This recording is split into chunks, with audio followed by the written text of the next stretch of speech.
All right, welcome back to the Gun Culture Radio, and this time we have Derrick on again, and Jim. He's a guy that comments a lot. I see him a lot on Facebook and on the YouTube videos, stuff like that. And I thought it'd be cool to have somebody on that watches the videos. Like I've told you guys before, I'm not trying to have all these people from all these different companies on, because I've got some product to pitch and all this kind of stuff. I'm sure that'll happen. I'll probably have someone like that on eventually. But I'm just really trying to avoid that the best I can. So I thought it'd be cool to to have someone like you on, man. I really appreciate you coming down and doing it. Like I said, I appreciate you asking. It was just like awesome for me. I'm like, really? Yeah. Yeah. Derrick has one fan. Yeah. Oh, good. I'm the Derrick star. Yeah, Yes, we got the Derrick fan. that's right. I think Paul Abdul started this way. You know what? I gotta ask you this now because we're just starting. And am I supposed to hear anything in here? Oh, you're not hearing anything? I don't hear anything in here. Okay. I was just like, you know what? I know he just had me put the headphones on before. I'm like, I don't hear anything. Oh, I know what it is. Hang on one second.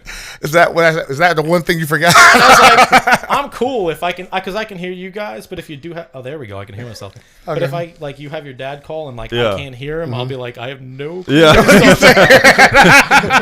Is that good volume? Yeah, You good with that's that? fine. Okay. That was the one thing I forgot. Yep. I forgot something. It's like, I know I forgot something. I can't Yeah. Before the show, we were about to start, and I was like, I forgot something. What is it? And I would just start.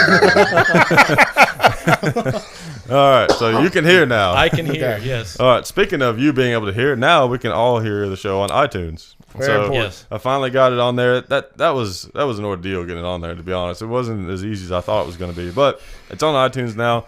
So if you go on iTunes and search like gun culture, it'll pretty much show up. There's like a little emblem of a case head on there. Eventually, I'll have a different logo probably, but that'll get me by for good, now. though. It's not bad. A friend of Yeah, I mine like put it. that together. It's pretty cool. And so that's on there, and I'm still going to upload them to Libsyn because there was someone made a comment that they were afraid that I wasn't going to be putting them on there anymore. But that's actually where I put them on there, and then they go to iTunes directly from there. So they'll always be on there. I may look at getting it on some other places eventually, maybe, but for now it's on iTunes and Libsyn. So check Cool. the links in the description. You guys can find it on there. So one of the things I wanted to kind of for us to talk about was school shootings. Of course, is something that is one of the biggest issues in the gun culture. Yeah. It shouldn't be at all, but it is because that's the thing that they always use to try to take our gun rights away. Whenever crazy people do crazy things, especially in schools, which is a real soft spot, obviously, for everybody. Duh, I mean, it's where our children are, So obviously it's a soft spot, and so it's a really easy target to anything that affects. Really, it could be anything. I don't care if it's 5-gallon buckets. Like if a children was injured, it's a risk. You know what I mean? Yeah. I just thought of that because if you ever had a 5-gallon bucket, that picture on the side with the kid in the bucket. Oh man, some people might say that's natural selection, but Oh, store your children in this bucket. No, just kidding. But anyways, I was talking about buckets, by the way, not school shootings. CNN's gonna somehow find that clip right there and gonna ostracize all gun people. But okay, so what are some realistic ways to actually prevent a school shooting?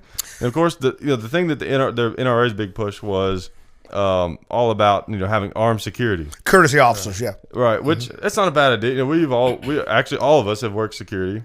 Derrick and I worked together for a pretty good little while. Felt like a lot longer than it actually was because of what we were doing. But it was like.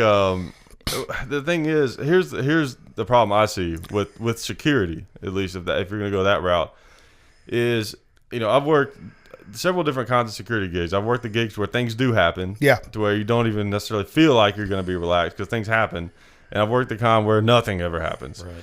And when nothing happens, I don't care who you are. I don't care if you are Ranger Rick, Tactical Timmy. If you've worked there for 5 months and nothing has happened. you're gonna get relaxed. You're gonna get laxed. Yeah, I definitely. Yeah, you're not gonna be ready all the time. You're gonna expect nothing to happen. Because it never has. It's never even seemed like it was going to, and you're gonna get relaxed. And that's the part of the problem I think with if you had armed security at schools because something actually did happen. It probably is not going to be ready. Never does. What you have to do that, the way you avoid that is through constant training. Right. You always keep training, upping your skills, keep your skills sharp. That's how you avoid getting laxed. Right. You're right. It's too easy. If you go for this extended period of time and nothing goes down, it's easy to just kind of, lay back. Yeah, you'd have to have, I guess, some sort of regimented, like every 3 months you got to do a 4-hour refresher or something to just put the idea back in your brain. Depending on the school and what you're doing, you're right. Maybe even shorter every other month, every 2 months. Right. Yeah. Just to keep yourself sharp because it's just too easy to get laxed. Yeah, it really is. I mean, maybe if I don't know, some security companies they have a thing where you got to like make rounds and like push swipe a little card thing or something like that. Yeah, been there, done that. One of those. Maybe something like that. But still, the odds are that first of all, security would be expensive for a school. A lot of schools don't have a lot of money, so it's not important until something happens. Well, that's the thing. I guess it's a matter of if the money's there at all or not. But I know there are some people who are willing. There are a lot of people I'm sure willing to volunteer, but I guess that's a whole other set of logistics on that. Yeah. Also, a lot of what exactly would their jurisdiction be? What are the rules of engagement in a school for a guard? There's certain state that south of here, they have courtesy officers in the school. There was a fight that broke out. I might have said this before. There was a fight that broke out between these two students, and the courtesy officer came forward, tased one of them, and secured the other one. Yeah. And the parents were all upset. Yeah, I'm like, they were fighting, but you didn't have to tase them. Whenever you deal with people's kids, as we talked about, it's like, did you have to do that? Yeah. Did you have to do this? It's sensitive, it's somebody's kid. Yeah. And somebody, it doesn't matter who's in the wrong. Somebody's going to get upset about something if it happens to a kid. Exactly. Yeah. So that's kind of is the school willing to take the heat for the parents? Yeah. And security is not known for being highly trained. Unfortunately, that's the thing. Unless you had training beforehand, it's really not known for that. So you're talking about a situation where someone's going to be armed in a school that has no training, and they're going to be expected to do something if someone comes in, and then it's still better than nothing. That's the thing. Oh yeah, it's way better than nothing. I think your biggest issue with that is with armed security in a school is. Well, they know who to shoot at, but are they being conscious enough of where the kids are? Right. If you start freaking out, I'm going to shoot that guy, and you're not paying attention that there's 3 kids standing behind him, somebody's got to be able to handle that. Right. All that can be covered from the outset. Right. If the school or whoever's going to hire these guys has to make it plain, we expect you to do your job. We expect you to enforce the standard. Yeah. You get in certain places, they just want scarecrows. They don't want security. Right. They want scarecrows. Right. They want you to stand there, and hopefully just the fact that you're there your presence will stop these people. As a deterrent. Yeah. But if you expect people to, as we've had to put up with, but if you expect people to enforce the law, then people are going to get upset because, he did his job, but people get kind of uptight when they see you enforcing the law for some reason. Yeah. Right. Try to move your mic a little bit because it's like when you're talking to him, it's like quiet, and then when you're talking to me, sometimes it's popping a little. He turns his head and move it grab your stand maybe, and then just pull it closer to you. Okay. And then. Okay. All right, it's between me and you. Yeah. Okay. Or if you can get it at an angle, not between. And maybe swing it just a little closer. Okay, how about this? There you go. How's that sound? Yeah. Try. That sounds good. That's good. Yeah, that's a lot better. I gotta talk toward that wall. Okay, got it. But then there's someone over here that's really interested in everything you have to say. But don't move. Yeah. Got it. Okay. So it seems to me that while security is a lot better than nothing, and it could be a really good option, it seems to me like maybe when it comes to that, we need to try to think a little bit more outside the box. Probably when it comes to trying to prevent a school shooting. Now, there's obviously the teachers carrying guns thing. We'll get to that later. But here's what I think makes the most sense to me. I think that a combination of two things: one, non-lethal force. Not lethal force, but non-lethal weapons, basically, combined with the structure of the school. So if you have doors, right, that are basically like bulletproof, which wouldn't be that hard, right? Because a thick wooden door, relatively bulletproof for most things, right? At least enough to where. Slow it down. In other words, and plus, don't stand in front of the door. That's another thing. Okay, check. Don't stand in front of the door when somebody's shooting at it. Okay. Yeah, exactly. I went through a lot of training to learn that. That's a lot. There's a lot of experience behind that comment. That's right. Most trainers aren't even aware of that. But then, most school doors have a small piece of glass in them anyway, just enough to you can kind of look out. Kind of see. Yeah. So you can have bulletproof glass, basically to where getting through that door would take a lot of effort. And then the school, as part of their procedure, first of all, you don't get near the door if there's a shooting. Right. So let's say you treat it like a Navy ship, right? As soon as something happens, lock it down. There's an alert. They already have a lock, sort of something like that. Electronic. Yeah. Control. They could do it from the office. Yeah. Yeah. It's like at my job, I can lock and unlock doors from my computer. There you go. They're magnetically locked. Yeah. So. Well, of course, you have to. The thing is, you have to account for like all the kids have to be in a room. So, like, if you train the kids, teach them just like a fire drill.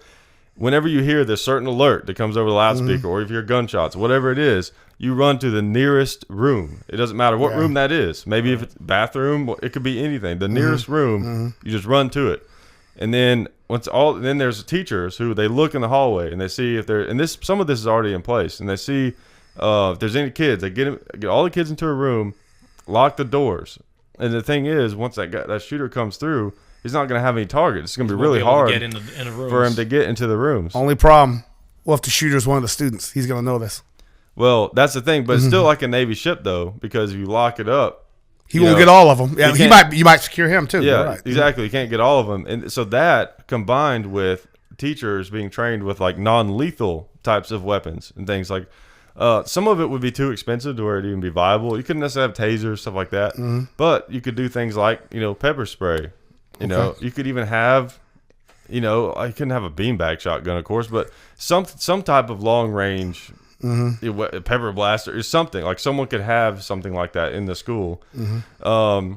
Even like a bat, or something like that. Or if there was someone who had a riot shield, they even have those, big shields, like bulletproof. I know the one you're talking about. Yeah, and some of them even have like little taser prongs on them to where you can hit somebody with them. And you pin them and then you fry them. Yeah. And so, like you said, I think the key for people to remember is that pretty much there's probably almost nothing you can do short of turning it into a prison that'll completely stop something. Right. Like you said, you can make it at least don't give them free reign over everybody. If you can protect almost everybody, and limit what they have, the ability to get to, it's I mean, that's a lot better than what we have now, which is basically free reign until somebody shows up to take care of them, which is just a nightmare. It's a nightmare either way, but make it as little a nightmare as you possibly can. And it sounds terribly. It's like, oh, well, they only took out 2 kids instead of 20, and 2 kids is 2 kids. It's still something. It's never good. Right. It's never going to be good. For those other 18 kids, its life goes on. It's a horrible thing, no matter which way you look at it. It's just a terrible thing. But minimizing things is probably the most realistic goal until we can figure out something that'll just stop it. Because I mean, that's the thing. In a perfect world, every teacher was like someone like us who carried guns and shot guns all the time, and there'd be no problem. But the problem is the kind of people who get into teaching. Not necessarily gun toters. What are you going to train every teacher and have? I mean, it gets kind of messy. So I'm not necessarily saying I'm opposed to teachers having guns. It's just that even if they were allowed to, I don't think enough of them would want to where it would make enough difference. And it's not an easy, simple problem. If it was easy and simple, it wouldn't be a problem. Right. Maybe one person, like a principal or an assistant principal. Yeah. Them being armed and trained. Yeah. To respond to something like that. That's probably more reasonable, more practical. Yeah. Because every teacher, you're right. You don't want to do that because you don't know. Not everyone's capable, and that's fine. Not everyone is capable of handling a firearm in a situation like that. It'd be nice if everyone was able to keep their cool and practice enough to be a good shot. There are just some people I don't feel they're really gun people, if you know what I mean. It's not something they want, and it's not something that they have the mindset for. Or have the responsibility to deal with. Exactly. And that's just, people are different, and that's fine. But there are people out there who are more than ready and willing and capable. It's finding the right people. And like I said, I don't think with that, short of turning a school into a straight up prison, that there's any way to really completely stop it. But I think deterring and minimizing is our most realistic goal, at least at this point. Right. And being vigilant. Yes. Right. And that's why I'm thinking really the way that the way that the structure of like a fire drill, basically, like the way that's set up, what the kids are supposed to do, the way the school is built, like I said, the doors being a little stronger, having some options like that.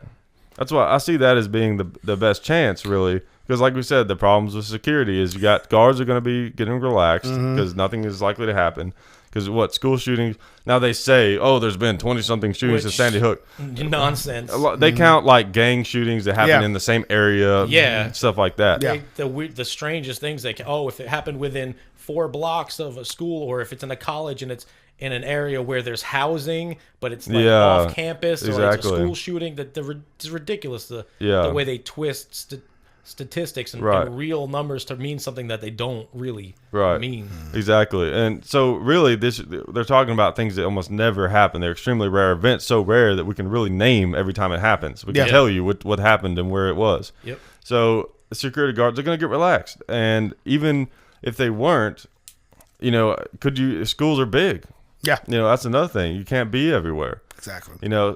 So really it's going to have to be some kind of localized effort to where every classroom has some type of method. It'll be a combination of everything we done talked about. Right. Security. Some schools are really big. Yeah. Security personnel, training, drills. It'll be a combination of all that. There's no one answer. Right. Yeah. I think my wife's high school, she said there was, like 800 kids in her graduating class one year. In one school district where I grew up on Long Island, and one school, Sachem, I think they have like, I can't remember what it is. It was like over 2,000 kids in just the high school or something like that. You're talking some huge schools in some places, and the logistics of that are a lot different than where I went to high school, where the graduating class was like 72 people. Right. Yeah. I have to think that the most important thing is what we've been talking about is vigilance, because I've seen a couple of school incidents being avoided because somebody called the principal, somebody called police, because the person that was going to execute the shooting was talking about it. Yeah. Facebook, telling friends. It starts at home. Exactly. Keeping an eye out on your kids and even your kids' friends, and say, hey, something seems a little weird, try to. That's the thing, because mental health was such an issue with it that we were talking about. Hey, it's not really guns. It's a big issue of mental health and people not getting the help they need, and I think a lot of people are too wary of the social stigma, of saying something's wrong with my kid, and they don't want to say, hey, something's wrong with my kid, because they're afraid of the social stigma that comes with, his kid's a psycho or something, and it's something that people really worry about, and it takes their mind off of the fact that what you need to worry about is maybe your kid needs help. Yeah, mental health, the way it's viewed, is totally backwards. Sandy Hook, perfect example. Her son was diagnosed with multiple problems, and they told her, your son is a danger to himself and others. Right. But the mother, who was she was a gun carrier. She had a permit, did she? Yeah, I believe so. I know they own firearms. She's from Vermont originally. She used to take him to the range shooting. Yeah. And then she knew her son's condition. But again, I think the social stigma of admitting something was wrong. Yeah. Now, one thing I heard, and I'm not positive how true it is. One thing I heard was that she had come to the realization that she needed to bring him somewhere to get him help. Yeah. And that before this happened, she told him that she was going to take him somewhere that was going to help him. Oh, and that's why he went off. And that's why. Yeah. Now, I'm pretty sure I remember hearing that. I can't remember where, so it's a possible that that's actually the truth. But if that were the case, then I would see why the timing was what it was, because he found out that she's going to take him somewhere to get put away or something or whatever, and then he loses it. Yeah. Okay. Like I said, I don't know, but they knew. She did know. I know she had been told that he needed help. Yeah. So I mean, that's kind of a scary thing, because a parent really, it's hard to say something's wrong with my kid. Very hard. Nobody wants to think something's wrong with their kid. Yes. But sometimes you got to say, you know what, I'm afraid for someone else's kid as well. You know, and you're not helping your kid by you're not helping getting your it. kid by ignoring. It's like any other problem in life. Ignoring it doesn't make it go away. No, especially with mental health. Yeah. Yeah, and that's the thing. Like, mental health is viewed so much differently from physical health. Yes. When it really shouldn't be. It isn't any different. Just only because we can't. Well, physical health you can't really always see. You can have some internal problem. You can't look at it and tell. You know, mental health is no different. It's just like like you're looking through this lens that's a little messed up, and you need somebody to help you fix it. It doesn't mean that there's something wrong with you. You're still a good person. Everyone is a good person behind their lens. It's just sometimes your lens gets a little your lens gets a little foggy. You know, what you're seeing things a little weird. You know, and sometimes people need a little help with that. There's nothing wrong with that. You know, at all. You know, and some people see it easier than others. Like someone who's experienced some mental health issues, or someone who's trained like as a mental health doctor or whatever. Right. Someone who deals, they might see those signs earlier than someone like a parent would. You know, so it depends on the person too. They can be objective. A parent can't necessarily be objective about their kid. Yeah, like we know certain things to look for at our jobs. If you work in security, certain things to look for that most people don't pay attention to. Right. You know, so some people can see it easier than others. But usually when someone's to the point where they're going to do something like that, most people usually can get a feeling. Some people are like, oh, that kid was seems like something was off. But that's always the old story after the event. Yeah. Oh yeah, I thought something was wrong with that guy. Yeah. Of course, they probably say that about almost anybody. Like almost anybody could do something just crazy, and they'd be like, you know what, I should have known. He was a quiet man, kept himself a lot, didn't bother anybody. He was awful quiet. Or you know what, he was always really loud and boisterous. I knew there was something up about him. I knew it. I knew that. Yeah. He was always really nice, too nice. He was always a little mean. Never, he wasn't really ever nice. Yeah. You'll find something wrong, I guess, if you look for it. Yeah, exactly. That's the thing. It's always easy after the fact to say we should have known. All right, sure. You know, it's like, I don't know why this popped in my head, but it's like, have you ever seen like it'd be a picture or something where there's someone who's like in camo, like in a ghillie suit, like in like the woods or something. Yeah. It's like, can you find this person? And like, you're just like, I can't, like anywhere. Like, where is this guy? And then someone points it out to you, and you look at it, and you're like, oh how did I not see that? How did I not see that? That's so obvious. You know, it's kind of like that almost. Exactly. Yeah. You know, it's okay. Speaking of Sandy Hook, I want to very, very briefly and quickly say some stuff about the conspiracy theory. Okay, because as you know, there's a lot of stuff about Sandy Hook. There's a lot of conspiracy theories about it, as there are with everything. Okay, here's the thing. I want to make this really brief, and I don't want to get anything too controversial because that's not what this show is about. But there's some stuff I feel like I just have to get out there. All right, when it comes to conspiracy theories, of course, one or more people will conspire for common goals. Of course that happens. And of course, sometimes those people have a lot of money. Of course that happens. But that doesn't necessarily mean that everything that happens was a conspiracy, or it doesn't mean that when something big happens that it necessarily wasn't. Right. You don't always know. But here's the thing. Here's the basic rule of thumb. Whenever someone is trying to make you fear something, they are probably the enemy. And I think sometimes we end up blaming people who are a lot of times the people who are really the problem are the ones that are pointing us to the things they are saying is the problem that you should be afraid of. Oh my gosh, look at that. You know, they've got their hands in the works over here. And, oh, can you believe what's going on over there? It's a distraction. Yeah, exactly. Because if you think about it, you know, there's a lot of scary weapons in the world, but really the most effective weapon has always been and will always be fear. Yes. Because you know, all the weapons in the world are useless without fear. You know, unless of course you can destroy the whole planet, then we can't do much. But let's avoid that. But aside from that, fear. That's the big thing. Like some of the old cowboy movies where like one guy runs a town with like his 2 or 3 stooges, and the whole town is afraid of him. It's like, you know, there's like 50 of you guys. You know, one night, all you need is one night when they're sleeping and take them out. But everyone's so scared of this one person. You know, fear is it's crippling to some people. But in a nutshell, whenever you see someone just hawking fear, like they're a snake oil salesman and from the old west, don't buy it. That's the guy you need to watch out for. The guy that's pointing to other people saying, "Oh, be afraid of this. This is scary. This is doing this to you or that."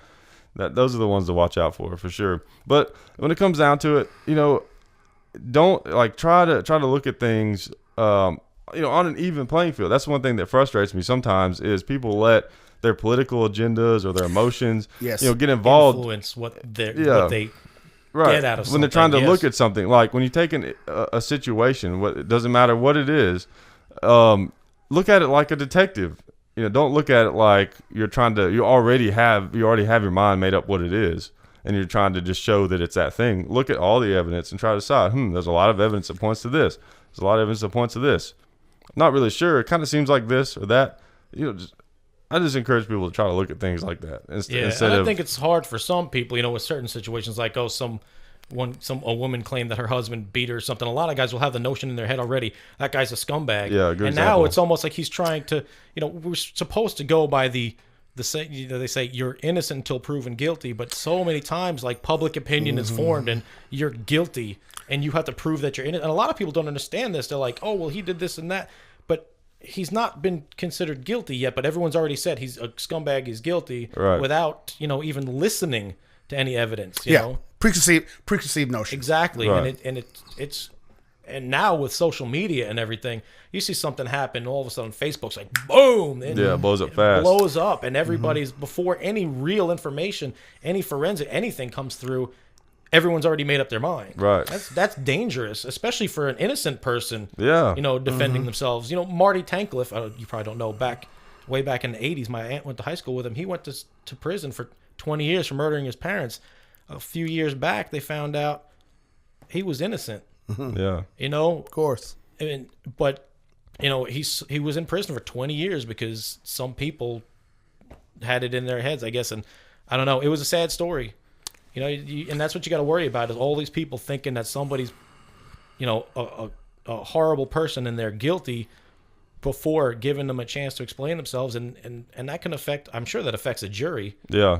Even though they're not supposed to be exposed to what's going on. I'll say one thing I want to say. Trying to control the entire world with weapons would be like trying to control a colony of ants with your hands. That's right. Yeah. So to think that that's happening, to me, is unrealistic. Fear is the only thing. Speaking of fear and conspiracy theory, I'll be as vague as possible when I say this. Okay, I'm picking my words wisely. Through the use of fear and Facebook, social media, certain elements, is that vague enough? Elements in other regions have convinced certain dirt not here, right? Not here. Not here. Not here, dirt. Have convinced other people in their locality. Slightly drier dirt, maybe. Yes, slightly drier dirt. Yes, good term. That people from other parts of this realm, right, this world, are coming to wipe out their culture and eradicate their belief systems, and right, and they're enforcing that through fear, right, and through other methods. Right. That's a good example of what you said. That you would think that people would say, well, let me see what what these other people are actually saying, and let's make a balanced, fair assessment. No.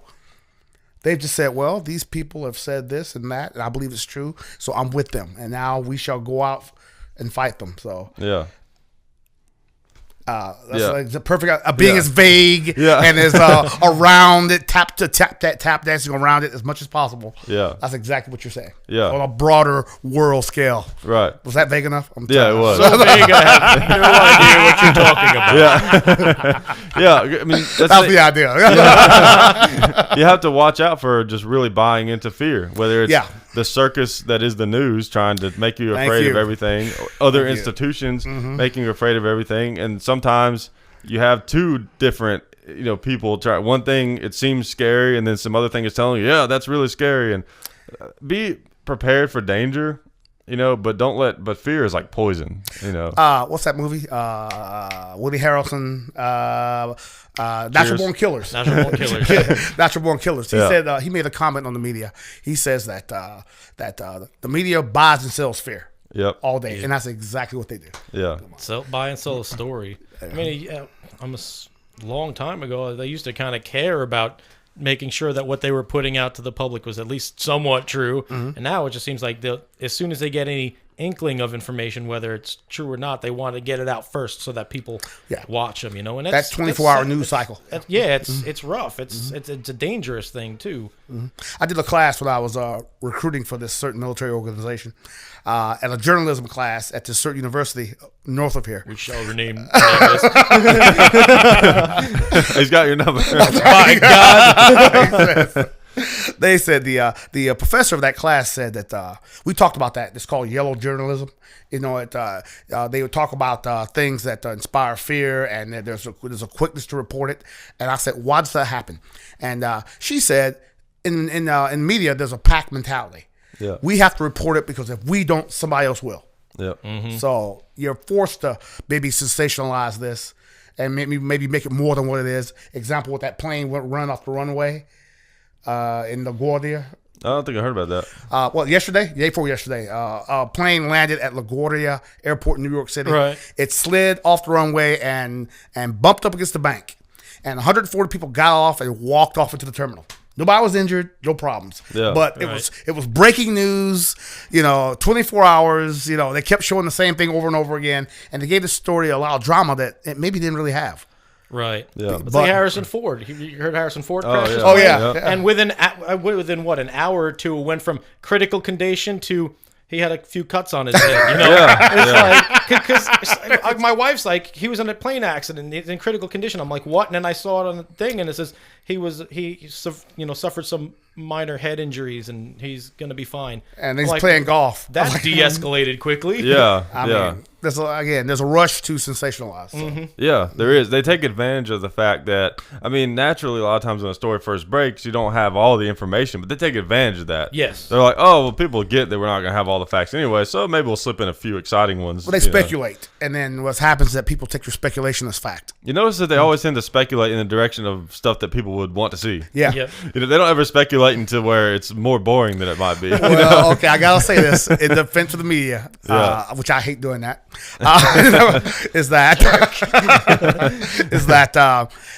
they'll say this too. If we put on good stories about puppies being saved, nobody will listen. That's true. Yeah. It's like, what? Okay, yeah, that's nice, but what else you got? Yeah. Exactly. Ultimately, the news needs you to watch it. Yeah. Yep. Mm-hmm. And it's gonna do whatever it takes for that to happen. That's the thing. And if it wasn't for people watching it, then it wouldn't exist, and we wouldn't get to have that information. So I see that side of it also. But nowadays with the internet, I just like that system so much better, because it's just like, wonder what happened with this. Pull up the article. They're still getting paid because they got their ads on the side, and all that kind of stuff. But you sit there and you read, okay, this and that happened. Okay, it doesn't have all that emotional warfare just programmed into it that they're just. And you're getting it from more than one source too. So yeah, that's good. Yeah, exactly. Yeah, it's quickly, nice to have easily. It's like all different information, and usually you'll find a majority of it will lead you to what's probably true. Yeah, if you read enough of it, you start to see common threads. Only one outlet said this one thing happened, and you're kind of like, oh, okay, maybe that didn't. Yeah. Speaking of that, it's a good time to bring up. See, I got this webpage that Derrick showed me. I typically don't like BuzzFeed very much, to be honest, but this was interesting. Sorry. These kind of websites have insane numbers of writers. So it's not so saying that BuzzFeed by itself is bad is not okay. You know what I'm saying? So disclaimer: this says BuzzFeed is not gospel. No. Disclaimer. They have some stuff that's interesting, but some of their stuff I'm not crazy about. But anyways, yeah. So there's this article about mass shootings that were stopped by someone. That was basically either a concealed carrier or just someone who had a gun, something like that. That if these things did make the news, they didn't make very much of a splash. Oh yeah, because that's never a big deal because it doesn't go along with the agenda. And I'm not gonna read all of this, but let's see any interesting information. They've got 9 of them listed here. Here's one the first one's from 97. Let's see. Let's go over the school principal. It covered something we already talked about. There was a shooter that came into a school. School principal was a U.S. Army reservist. He ran out of his office, ran to his car, grabbed his 45 caliber weapon, went back, held the shooter at gunpoint until authorities got there. Yeah, and that's it. And then it's not much of a story. That's right. Then after that, exactly. And had that turned out differently, it would have been huge. But since it was stopped, it's not much of a story. Oh well, there wasn't a school shooting, so apparently nobody cares. Along those same lines, there's no one in there reference Oregon, a mall shooter. The mall shooter, in Oregon. Yeah, I remember that one. The concealed permit holder drew his weapon, never fired at him, confronted him, drew his weapon. The guy dropped his gun. Yeah, that one did make a little bit of news. Here's one in a church. Some guy came in a church, started shooting, and there was an off-duty police officer in there. Probably a Southern church. I think it was. Southern Baptist. I remember that story as well. Yeah. After he got shot a few times, the perpetrator killed himself. Mm-hmm. But that's something that always happens. Oh yeah. And that's the thing is you can't.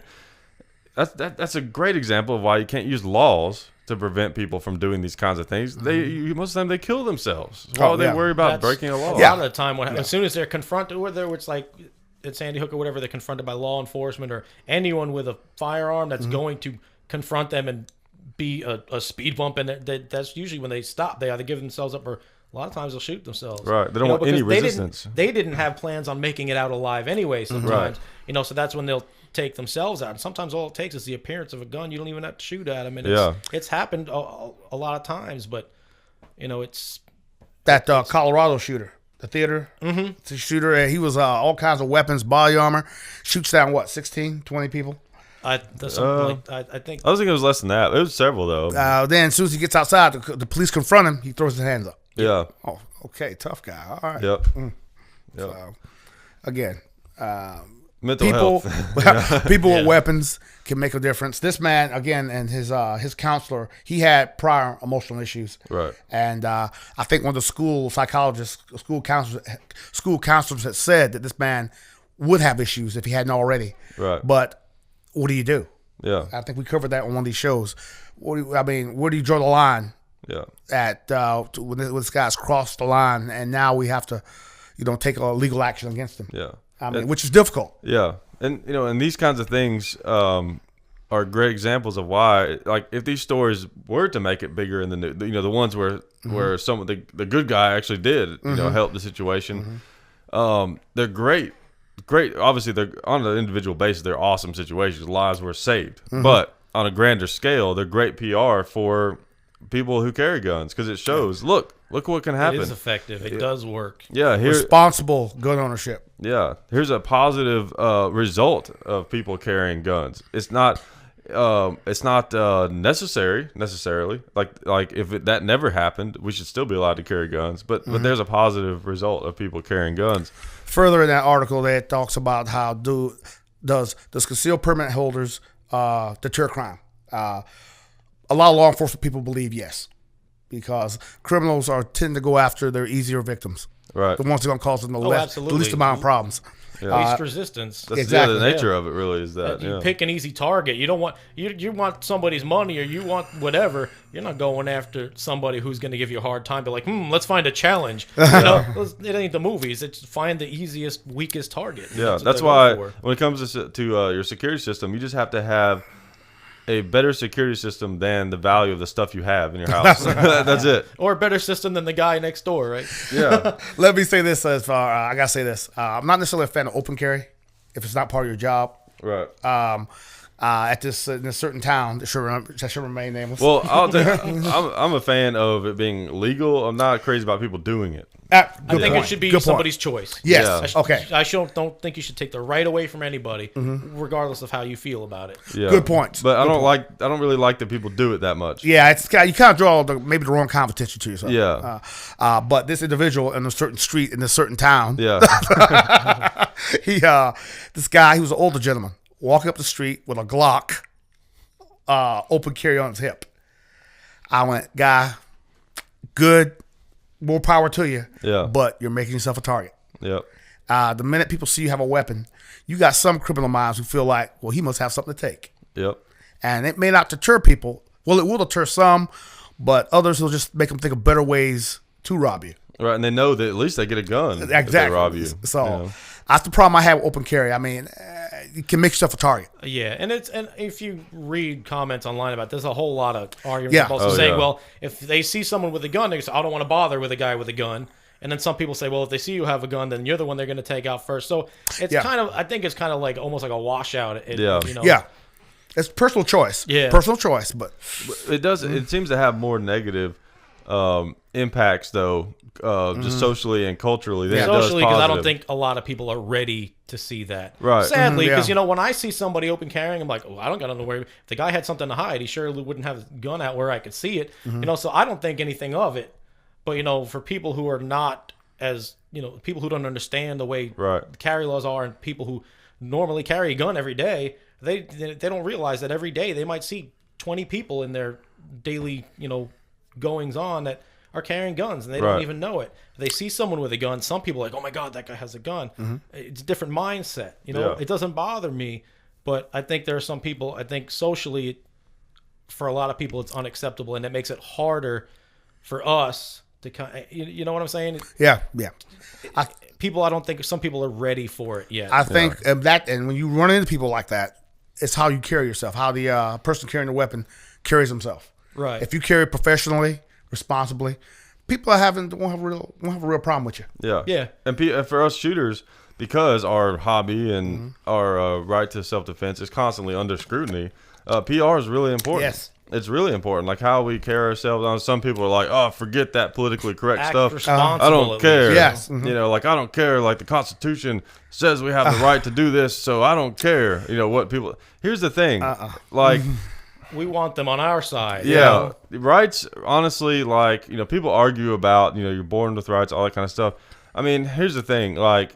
If you think that you're just born with a right, go out into the middle of the woods with no one around and see if you have a right to not get eaten by an animal. You know what I'm saying? Right. Like, you have to fight for your rights. Like, you got to fight for them. Like, the only rights that exist, rights are just ideas. They're not real. They're just ideas, and you got to fight for those ideas. Right. You have the right to defend yourself. Yes.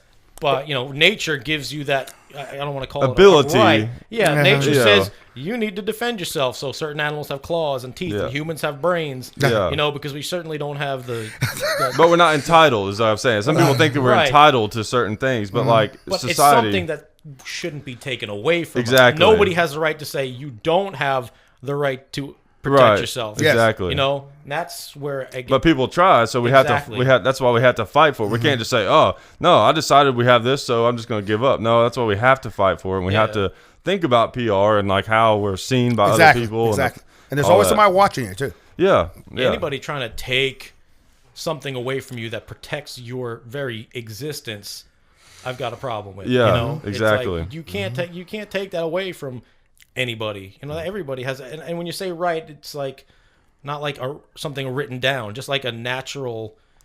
It's nature. Yeah, well, it's hard to put into words what I'm trying to say. Yeah, there's kind of like two things you're talking about in a way, because like a right in the legal sense and society sense is just some words on a piece of paper, right? And that's what we have to fight for. I mean, like it's just an idea. It's not real. It's something someone wrote legal, down. Yeah. But what you mean is like we have the ability in our bodies. To like if someone punches me, he might be bigger and stronger than me. He might kill me, but I have the ability to try at least to punch back. Right. So like, you have that right to always defend yourself, but it doesn't necessarily mean that you'll be able to. And with your bare hands, that's very hard with some people. And it doesn't even matter how big and strong you are. If you're a big dude, I'm a decent size, but I mean, 6 guys come after me, I'm gonna have a hard time with six dudes, even if they're only 160 pounds apiece. That's where firearms come into leveling the playing field. At least giving you a better chance. So if you had an 1860 Henry, there you go. Bang, bang, bang. Load on Sunday, shoot all week. Yeah. But you want to have the best chance you can against terrible odds. And your bare hands, for most people, that ain't going to cut it. Yeah. For your average person. For your average person, Yeah, and the thing is, I don't care how tough you are, there's always someone tougher. Yeah. Oh, yeah. There's always somebody faster, smarter, or stronger. Yeah, except for the fastest, smartest, strongest guy, though. If he's all three. I think he lives in, Nebraska, right? Yeah. Isn't his name Chuck Norris? Oh, man. Yeah, I pulled a Chuck Norris joke out. Oh, good. I reached back into 2005 and just pulled it. Pulled it right back. You gotta have Chuck here one of these days. Oh yeah, he's like 70-something years old now. It's crazy how old he is. He was at the hair still dark. Yeah, right. Chuck. Yeah, I know. I remember way back, in early YouTube days, when the NRA one of the first NRA shows I went to, I think it was the one in Charlotte, I think something like North Carolina. Somebody was really upset and made a comment on one of our videos about how he didn't like the fact that you couldn't carry a gun in the NRA convention, which I get the contradiction there. But the thing is, but the thing is though, like, it's the convention center's policy. I mean, right. The NRA kind of has to put up with it. But anyway, so they always have some celebrity guest that's going to come to NRA show, and that time it was Chuck Norris. And I commented the guy, and I was like, "Yeah, but Chuck Norris is there." And that was when those jokes were like still kind of big, and he was like, "Okay, all right." Hey, Chuck Norris is the only enemy that Bruce Lee ever showed respect to after defeating in the movie. Okay, Chuck Norris, man. Yeah, what I've heard though. As weird as Steven Seagal can be, like, he supposedly is like one of the most real deal like martial artists that's fun in movies. From what I've heard, he actually is good. Like, he is good. Yeah, he has a strong background, and he's a deputy sheriff too somewhere in Louisiana. But very practical martial arts. In fact, if you notice, everybody always comes to him. He never goes after anybody. And they always wait their turn too. That's right. Everybody politely waits their turn to get their butt kicked. Yeah. And it doesn't matter that they just saw like 5 of their buddies. They're like, wait a minute, I got beat up by Fred last week, and he just got his ass handed to him. I think he's a knife fighter too, doesn't he? Oh yeah, trained in knife fighting. He does the sticks. I forgot what that art's called with the sticks. Oh gosh. It seems like you would hit yourself with those. I'll remember. My sensei we used to do a little. It's a Filipino art. I cannot remember the name of the stupid things. It's a Filipino art, but very good. I've got them, and they hurt like heck. I bet They hurt so bad because it's a matter of speed and. So he's real deal. You're right. Steven Seagal, he's chunked up a little bit, but there's just more of him to know. Yeah, he has. And he was making a few good movies for a little while, but then he just went down. Kind of ran out of steam. Yeah, I think he wants the hair start going. Oh man, but we're getting that. I'm getting like a weird noise in the. I got a little static. Hear that? It gets character. Come on, I heard this character. Yeah, it's getting louder. Somebody's cable. I think it's Derrick's cable. Did you move something? All right, whatever. Move. He just moved it and it stopped. So don't move. Okay, whatever you do. Yeah, got it. I don't know if that came through on the mix or not, but I'll hold this position. Yeah, I heard it. Yeah. Don't move. Yeah. Freeze. You gotta get like a board. They'll just strap me to it. Yeah. The Hannibal Lecter board. Yeah. All right, Derrick, stay there.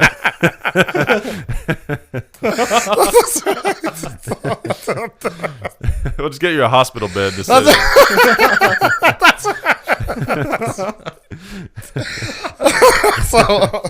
Oh yeah, I'm still like working out some of the bugs in my setup and everything. Oh my god. Yeah, it's a process, but oh yeah.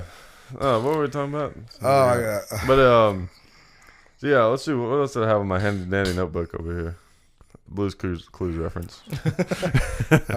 Oh yeah, of course. One of the things, the big buzz right now, of course, in the gun culture, shooting community, all that stuff, is this whole green tip ammo ban and all this kind of stuff.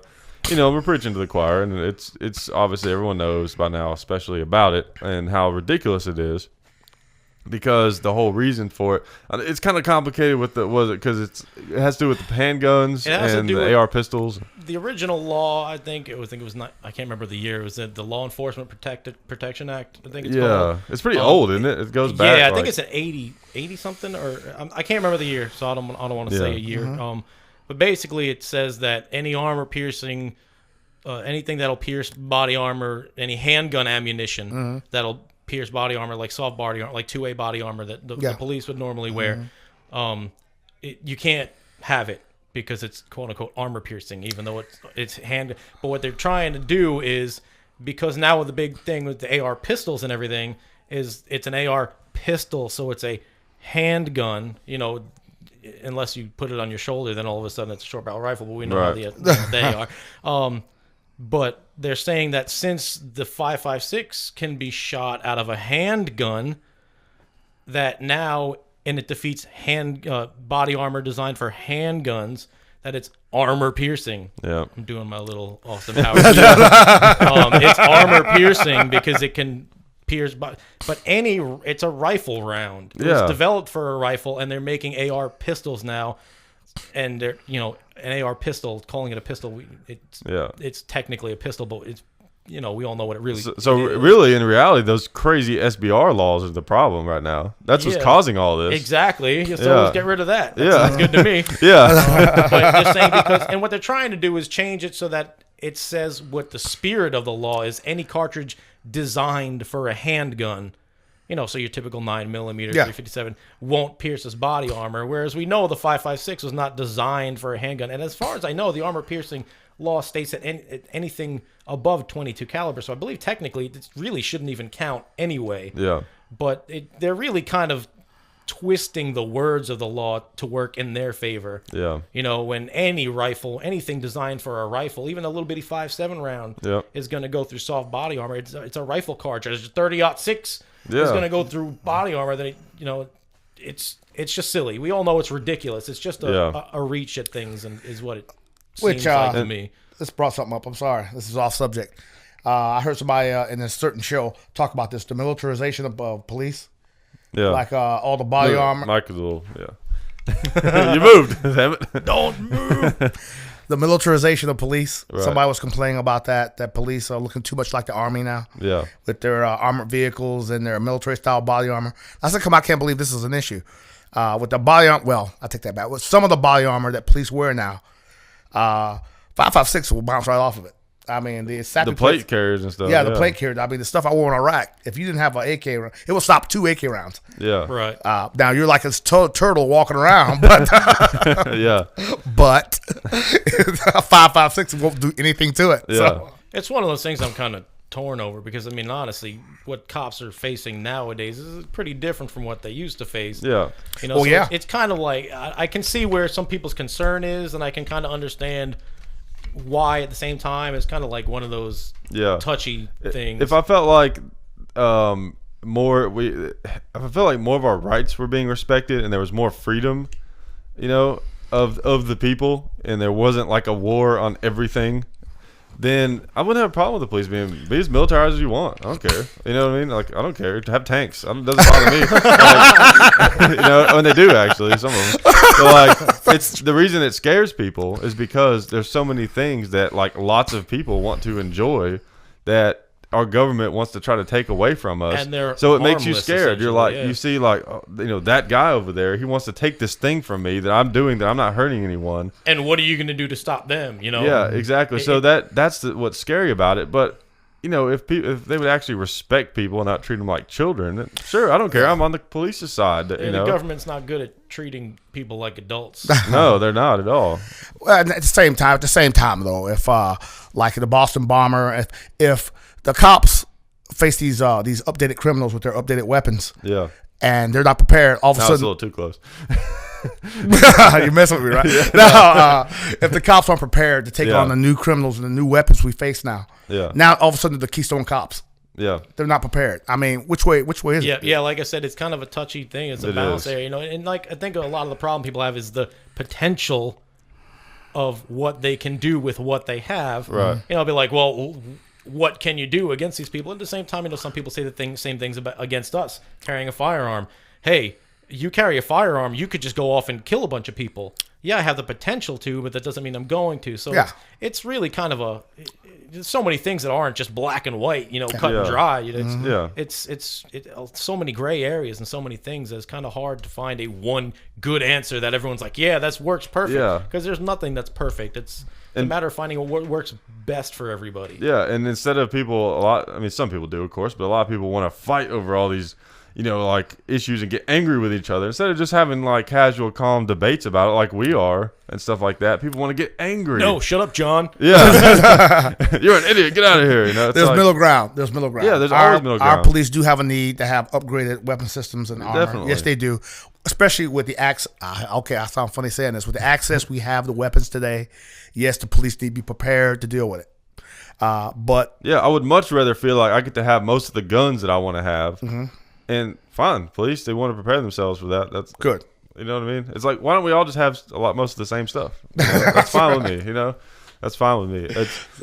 Because that gets back into my whole like red line thing that I bring up on a lot of people get upset. People get upset. They see police driving armored vehicles. Right.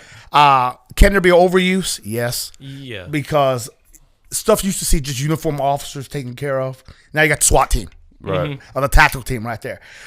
But at the same time, the cop force has to justify the money to buy this stuff, right, or to keep it. So politics plays a little into that too. Oh, yeah. There's no easy answer when it comes to that for sure. But back to the green tip rounds. Yeah. But yeah, it's a bunch of muss and fuss over nothing. I mean, any rifle round will go through soft body armor.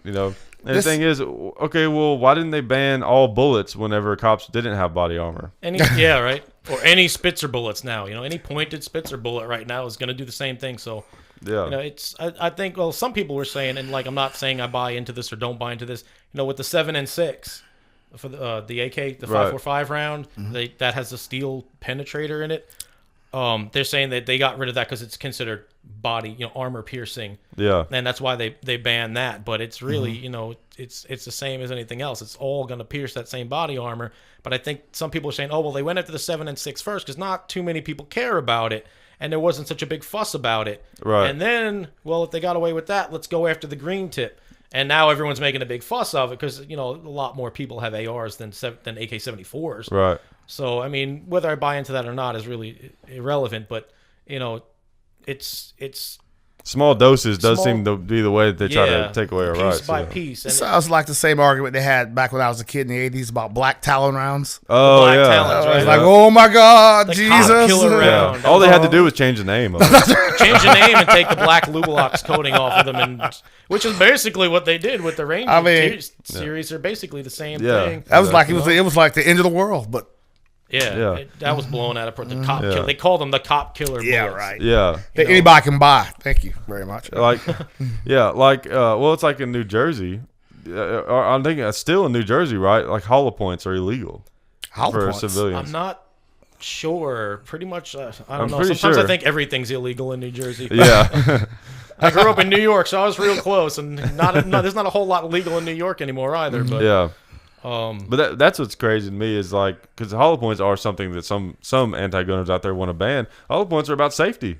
Exactly. They're about protecting innocent people so that, you put a 9mm through somebody, you're putting it through somebody. Right. Because 9mm are incredible penetration for a metal jacket. They'll go through anything. They'll go right through a person, no problem. And somebody on the other side, it could be through a person on a wall. I mean, that stuff penetrates really, really far. So the hollow points are to stop it in the guy it's supposed to be in, and keep it from going into somebody else. But they get the wrong idea on something, and it's, oh my God, it's as anybody that carries a weapon legally, you gotta be concerned about that because even if you do shoot the right person that's threatening you, if your round penetrates him and gets that guy behind him, that's your ass. And you want to check, obviously, know your target and what's behind it. But you never know when somebody runs around a corner at that wrong time. So you don't know. You want to do the best you can to protect innocent people, and that's what hollow points are for. Yeah. So, I can't believe that they will be illegal. I mean, that don't make any sense at all. No. Yeah. Why There's a anyone whole would try lot to ban of them? gun laws that don't make a whole lot of sense. Well, you're right. Yeah. Like the SBR thing. That's what's so crazy. If you're a criminal and you want to rob a bank and you feel like it's to your advantage to have a shotgun with a really short barrel on it, of course you're going to just saw it off and not care about the law because what you're about to do is way worse than that charge. SBRs in New York. I don't think you can't have collapsible stocks on an AR-15 because it's an evil feature. And now they got rid of you can't have pistol grips. It used to be with the assault weapon, what they would call an assault weapon in New York.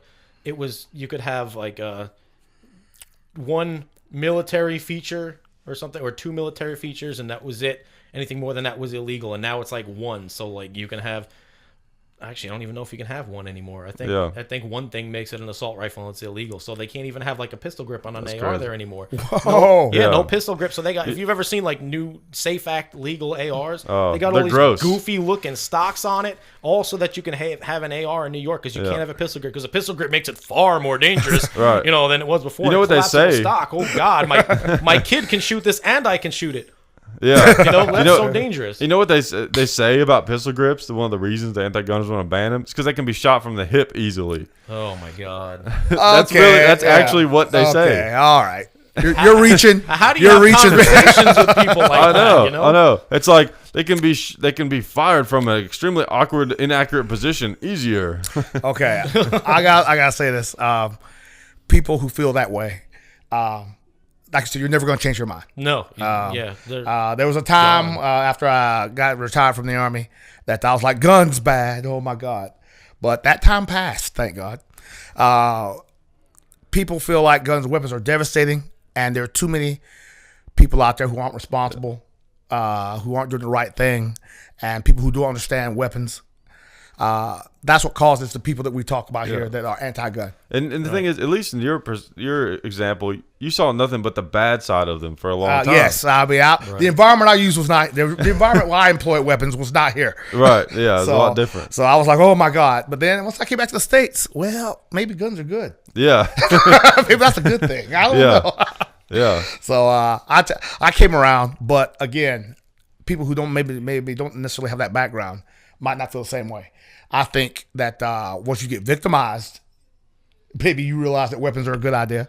Right. Once you become a victim of crime and see that maybe if you could have better defended yourself or someone else, maybe they have their place. Right. At a minimum, weapons have their place in our society. And most anything's dangerous in the wrong hands. Yes. An automobile is extremely dangerous if you were irresponsible with it and you decided to go to wherever and just started plowing people over. Yeah, you could take out a ton of people in a car. Almost more than you could with a gun. You can take out so many people in a car, but no one's freaking out about it. That's the example. I was trying to think of it this whole show. That's the example some guy gave me. Okay, we're gonna get some cement and put this. You remember, you're talking to this thing and it talks to me. You're not. You mean just looking at you and you know? Yeah. All right. I'll hear you, but they can't. We gotta get him one of those little lapel mics. Yeah, that's right. You need a lapel mic. I've been fighting this microphone all this. Every episode. I'm gonna get you a headset. It's gonna be the Derrick mic. You can't escape it no matter where you move. The example that I'm trying to make as I'm talking into this microphone that keeps moving on me is that look, like you said, cars kill people too. But when some asshole runs over somebody in a car, nobody's calling up Detroit saying Ford stop making them. Yeah. Hey, I mean, I thought great example. Yep. Great example. Nobody villainizes cars in the media. Yeah. You can whatever you have in your hands that's dangerous. It's the person who has that in their hands that's dangerous. Yeah. Even if it's information could be dangerous. Anything, but it's whoever's controlling that object or whatever is what you need to worry about. With some people, they don't see it that way though. Personal responsibility. Personal responsibility. Yeah, because information usually is dangerous to people who are trying to do something that's messed up a lot of times. Oh yeah, and speaking of that too, as I talked about in some of the other shows, is I've been reading this. I bought 3 anti-gun books that were just hardcore dedicated, anti-gun books. Research. Yeah, let's see. It's sitting over here and grab it. Like Sun Tzu said in The Art of War, know your enemy. Ooh, okay. That's true. Yeah, that's good. I think, what was it? If you know yourself and not your enemy, you will each win a battle. If you know yourself and your enemy, you'll always win. If you know neither yourself or your enemy, you'll always lose. Something along those lines. Yeah. But yeah, so I got 3 books. This is the first one that came in the mail. It's called see it on the camera. It's called Gun Show Nation. Oh yeah, sounds like a nice gun-friendly book. Not at all. Not at all. Yeah, gun culture and American democracy. So it was the first one I got, so it's the first one I started reading, and it's been pretty interesting so far. At first, when I first got into it, I was like, "Oh, what did I get myself into?" Really, that was my reaction. But once my brain hurts reading. I know. especially in the introduction, man. But once I really got into it, I was like, oh, I'm glad I did this. Like, I really feel like I'm getting an interesting insight. And of course, I haven't read the whole book yet, but so far, what I'm really seeing is that, at least the way that this person, like, her name is Joan Burbick, I guess is how I pronounce it. She at least, and I would think she probably speaks for a lot of anti-gunners, sees it as like guns are this cultural nostalgia thing. And she actually says that basically the government has issued all this propaganda over time to get people to like guns.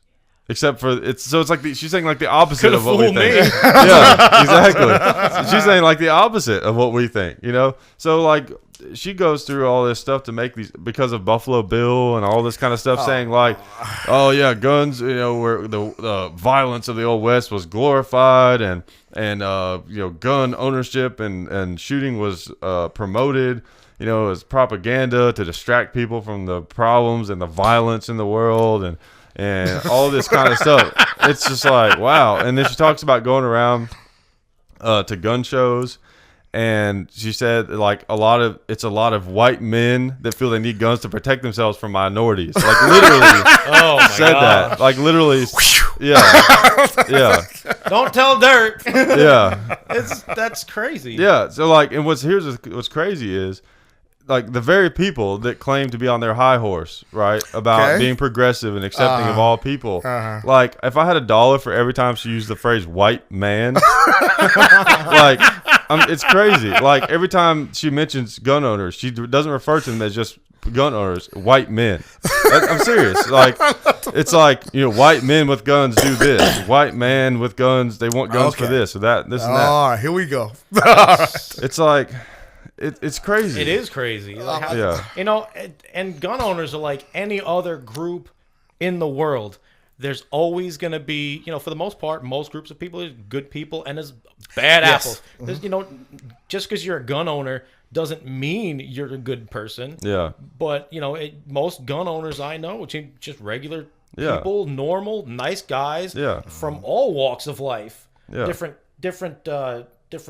places they grew up, different races, different religions, you know, and they all, but you know, it's like any other group of people. There's bad ones. Bad people. There's racist gun owners. And they're bad people, but the fact that they own a gun has nothing to do with it. They're just a bad person who happens to own a firearm. Right. And she was trying to make the connection that the reason people want guns is because they are racist or they were afraid of things like this. And that's ridiculous. Yeah. And it's just nostalgia. It's just like, you know, because my daddy had a gun, I'm gonna have a gun. You know, it's like that kind of stuff. Totally leaving out the fact that people might want to, you know, protect themselves. Yeah. You know, maybe all people like to protect themselves. Or maybe that's only white men. It's only us two. You don't like it. I'm just hanging out. I'm hanging out. Yeah. Why is he here? I mean, the only reason we have guns is because he's here. That's right. That's right. Thanks for pointing that out. Yeah. That proves her point, right? I was just going to drive over here today. He told me Derrick was coming up. Better bring my gun. Stop by the gun shop. Yeah. Okay. Yeah. Right. I mean, yeah, it's crazy. So it's interesting that it seems like, and it seems like probably a lot of them share this. I mean, I'm going to read more books, but a lot of them share this kind of. They do share thinking. That. You see comments on gun videos. They're talking about, just racist. I mean, seriously, they say racist white guys. All are the only people in old school right wing lunatics. All right, I'll speak for the minority. Okay. Let me tell you. Minorities have just a few guns. I'm here to tell you. Just a few. I'm here to tell you. Yeah. And that's a totally erroneous comment. That's BS. And I'm here to tell you. I've been to gun shows, and there's all kinds of people there. Yeah. Thank you very much. Yeah. So no. Absolutely. And nobody bothers anybody. And we have our equal number of nutcases too. Yeah. We have our equal number of nutcases too. Yes, we do. Everybody does. I'll say that. Okay, it's okay for me to say it. But well, really, to me, what this is, it's all about pointing out people's differences when they don't need to be and putting people against each other. That's what's so crazy is in our culture, we focus on so many differences. When you really think about it, people, take the most different two people, right? Like the shortest, like whitest weirdest person you've ever seen with the tallest, biggest, darkest person you've ever seen, like they are still 99.9999% the same. Genetically the same. Right. You know what I mean? That's They're right. the same. And they're both people. Yeah, if you see a 69 Chevelle and another and a 69 Chevelle with like a different brand of alloy wheels, you're going to be like, whoa, that's a total different car over there. I don't like that. You know, I mean, it's like, Yeah, it I see what doesn't, you're saying. you know what I'm saying? It doesn't make any sense. Like, why would you point out like such little insignificant differences that mean nothing, you know? That stuff is to sell books. It's to Well, sell and to books. sell agendas. Yeah, you know? exactly. I mean, people that feel the way she does is going to buy that book. Yeah. And also, people who are anti her are going to go, look at this crap. Yeah. I'm going to And buy people the like book. me are going to buy this book and go, hey, what the hell? What is this BS? I'd read it and be like, wow, I'm finding out a lot of stuff about myself I never knew. yeah, really. I can go home and tell my wife I'm racist. Yeah. I didn't even know it. Yeah, I thought I knew why I bought guns, but apparently I didn't. Yeah, but it's been a cool experience so far reading it, though, just because it's like you're getting to see inside the mind of how these people think. And I feel like it's going to help me better, help all of us, talk about. I'm going to talk about this a lot on the shows and the other books that I read about, helping us formulate better, arguments for our side. And I think it helps us to know this stuff, to know what's in the What the opposition is thinking in these books. We already know what's in the NRA's books. Same. Sounds like she's the same kind of person that would write an anti-war book. And yeah, there's no war going on anywhere. Yeah. I think the best way is just be, don't be aggressive with people, and be like, oh, don't listen. I try to be real calm with people. Like I was telling you before, on Facebook or whatever, I tell people, hey, if you have any questions about firearms, there's a lot of people I know, they're not like gun people. Yeah. And they're not necessarily anti-gun, or some of them are, but I'm not the judgmental type. But I'll say, if anyone has any questions, if you have any questions, something you heard on the news and you're not sure, or you're looking to get into shooting or whatever, just send me a message. You don't even worry about stupid questions. Just ask me whatever you want. And I've had 8 or 9 people in the past year just send me, hey, I was thinking about doing this or this and that, and I try to help them out. And I think it's a good way is to just leave an open invitation to people. Right. Say, hey, if you have any questions, come. Not, hey, I'm going to come here. Don't knock on people's doors. Be like, I'm here to tell you about guns. Exactly. And I think if you're active about it but not aggressive about it, you don't want to turn people off. Yeah. People will take to that well and be like, hey, if you don't, and if they're like, I'm not really interested, be like, okay, if you have any questions, just let me know, Yeah. And I think that's a people take to that well. Yeah. Don't get in people's faces. People will people look to your example. If you set the right example, people see that and they'll go, well, maybe there's something to what this man's saying. Your demeanor. Yeah, exactly. One of the best things you can do, almost more importantly in some ways than anything you could ever say, is just how you carry yourself. Exactly. Yeah. I mean, he's not the stereotype that what we think. Well, I thought this, but he's not that. This man's down to earth, level-headed, responsible. Yeah. Maybe there's something to it. Hey. Yeah, exactly. Or it's his business. Yeah, and also another thing that's frustrating in gun culture is the loudest people in gun culture are always not. First of all, there's nothing wrong with people who are conservative. There's nothing wrong with that old stereotype group of gun people, because there are those. There's a lot of those. There's nothing wrong with them. They're older, they're conservative, whatever. Southern. Yeah, Southern. Fine. Like I know lots of great people like that, obviously. But not all gun people are like that. But it seems that way because they're the most. They are they're the most vocal a lot of times. They've been around the longest. And they're the ones in the gun shops, and they're the ones that the people who don't like guns are trying to portray us all as. Right. All gun owners are like that old, stuffy white dude. Yeah, and it's okay to be that guy. It's just that's not how everybody is. It's a small part of the entire culture. And us, people like most of us, I feel like we're pretty much middle of the road. We have views on all different ends of the spectrum. Like I said, I feel like a conservative around liberals, and I feel like a liberal around conservatives. Yeah. Right. If you get people on either side that are really stuck on that side, and I'm like, they're stuck where they're at, and it's like there's no change in them. It's like quicksand on those ends. Yeah. And like a lot of people that are more balanced, they label themselves as a libertarian. I don't even like to do that. I don't even like to label myself as anything. Labels start to get to me. Yeah, I definitely have more of that libertarian kind of leaning, but like once you start putting yourself in a category, you're boxing yourself into that. You know, like someone's like, I'm a Republican. Well, then apparently that means you have to believe this and this and that. Right. Or I'm a Democrat and I have to believe this and this and that. And you know what? Maybe I agree with Republicans on some things, but I don't agree with them on everything, you know? Yeah. And, you know, we're people. We're not Republicans or liberals or Democrats. We're just people. Having that label of a quote unquote libertarian, you're kind of saying, well, now you have to, everybody's different and everybody's a little mix of this and that. They believe one thing and another, and not everyone should fit in a box. Yeah. Because then you're not being yourself. Exactly. You know, you're not being yourself. You're not being true to yourself. Just whoever you are, and it's okay. Yeah. You know, you don't have to fit someone else's image of what you should be, as long as you're not hurting anybody. You know, you know, you're not a child molester or a murderer. You know, your life is your life. Yeah, exactly. And a lot of people can't get along knowing that someone is living their life their way and it's not their way. Right. You know, and that's what gets to me. There are plenty of things, I guess you call them lifestyle choices, whether it be, you know, your religion or drugs or whatever, that I may not agree with. But if you're not hurting me, I don't care. Yeah. You know, what you do in your business of your own house and your own property, it's not affecting others' lives.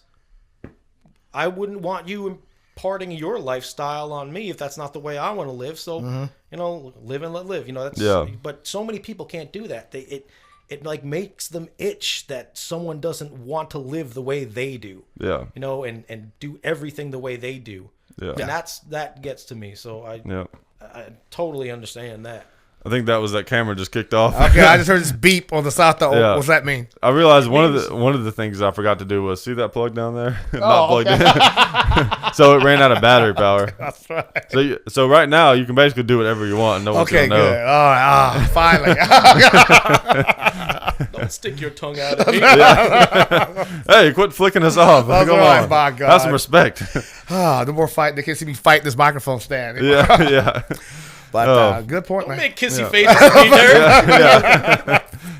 Derrick.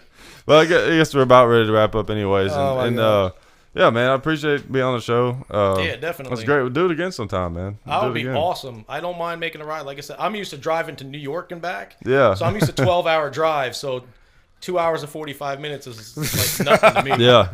You know? Yeah. Oh, wow. Yeah, man. Yeah, bottom line, it's just like, you know, don't buy in too much to a belief system. I say this a lot on the show. You don't need a system of beliefs. Mm-hmm. You don't need that because you already have all the tools that you need. You have your own brain. Use it. Yeah, you have all the tools that you need to make your own decisions. But what really makes that complicated is sometimes we think we're making our own decisions and we aren't. That's what makes it hard. Yeah. And I guarantee you, everyone is a victim of this. I guarantee you there's things that I do and things that I think that aren't really me. And I know that that's a fact. Mm-hmm. And it's hard to weed those out, but sometimes you got to try. It's ingrained in you real bad. Yeah, it's culture and a lot of it, and it's just, you know, it's stuff you've seen on TV or whatever. Stereotypes. It is. Yeah, like I was saying about the T-shirt thing, and you know, seeing somebody. Yeah. You know, everybody's. I think I'm guilty. I'll see somebody be like, "Look at that dude," but then you know, I make a conscious decision and be like, "Don't be like that," because you know you don't think that way. But sometimes that's been so ingrained by someone in your life, right? Yeah. That you know it pops in your head because it's almost like they're talking through your head. Exactly. And it's like, but that's not how I feel. You know, and I know that's not how I feel. So you gotta take control, you know, of your own. Be aware of it. Of your own thoughts. Yeah. So, do you have any closing thoughts? Any wisdom? No, I'm wore out from fighting this microphone stand, and I got invested in a headset. So next time we do this, I won't be jumping around. Well, we'll figure out something better next time. The headboard, the backboard though. I think that'll work. Or like a Britney Spears headset, like it look like a pop star. Make sure it's all pink and stuff, flowers on it. Yeah. Get you a little sequin top. I got the boobs for it too. There you go. My God, look at these. I'll take your word for it. Yeah. Part of the problem might be that chair because it moves around. Yeah. Next time, maybe if you sit in the couch, you can get comfortable. See, like with me, I'm just like, all right, I'm just comfortable and then I don't move. You know? I'll sink into it. I'll take the chair by the They Live all banner. right. Yes. Okay. You get to sit under the Pink Floyd chicks. Good dude. Yeah. Excellent. Yeah. All right. Well, appreciate you guys being on the show. And I know I'll see you again soon, and we'll do it again sometime. Man. Definitely. Anytime, man. Anytime you can't find a high level YouTuber to get on the show, give me a call. Yeah. Get the little guy. All right. I'm disappointed you didn't have something to sell. Oh, well, next I time. have a YouTube channel. Oh, yeah. What's your screen name again? Junk Food Zombie. It's right. one word. That's my YouTube channel. It's small, but, just little videos to help people out. Yeah, because I like to always have someone on that has something to sell. Right. Watch my YouTube channel. If you like it, cool. If you don't, that's cool too. And you were trying to sell the rest of that sandwich you were working on earlier. That's right. Yeah. It was, what was it? Ham and cheese. Ham and cheese with some easy on the lettuce, some soy sauce. Okay. How much are you asking for it? I don't know. $5.95 used. I think how much? eBay. I know someone was trying to sell me a tomato and mayonnaise sandwich earlier. I wasn't buying it. I think I found it on a bus. I'm not sure. Okay. All right. So there you go. There's all the things you can buy from my guests, and we'll talk to you next time. Don't forget iTunes. Check it out. Talk to you later.